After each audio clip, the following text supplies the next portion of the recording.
To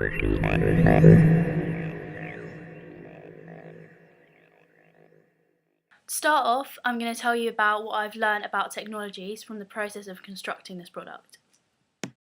First of all, I'm going to just say a little bit about what technology we used in the main task.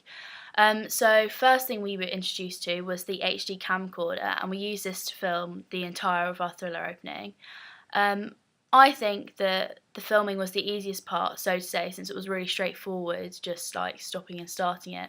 However, the harder thing to get around was the methods and procedures involved, such as, well, white balance, because even though it was easy to do, it was also easy to forget to do, so that made the quality of the shots a lot worse than what they could have been. During the start of the filming process, this happened quite a bit, so that often resulted in us refilming a few shots, but then it soon became second nature to us to set the white balance. I also learned how important framing can be, because even with just like a small variation, it can significantly change the overall look and also atmosphere of the shot. So in the opening of our thriller, we use the empty space in our shots as opportunities to put the credits in, like our names and like who presents it. In addition to this, we use tracking shots, which I find are actually quite a lot harder than what it appears to be, because you really need to make sure that you're tracking it steadily and smoothly, and you also have to make as little noise as possible. In our final product, we used the portable LED lights along with tripods to hold them in place, and these were very easy to use. They were just on and off switches.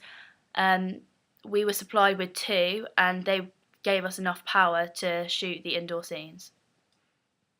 I feel that I learned the most during the editing process, because I'd actually never used Final Cut Pro or GarageBand before. And one of the first things I learned was how to put filters over shots to change the appearance of them. And we used the effect of bad TV when our shots were supposedly filmed by a camera phone, just to make the quality look bad.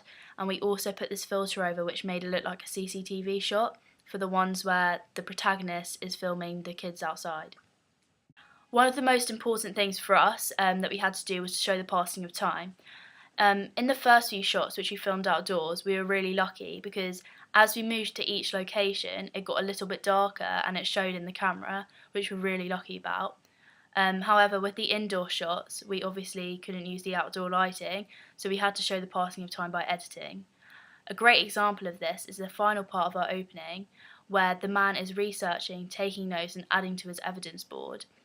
We decided to use lots of small shots as we circulated around him, and in each one there'd be more and more paperwork loading up, which would show that the passing of time as he wrote more and more notes.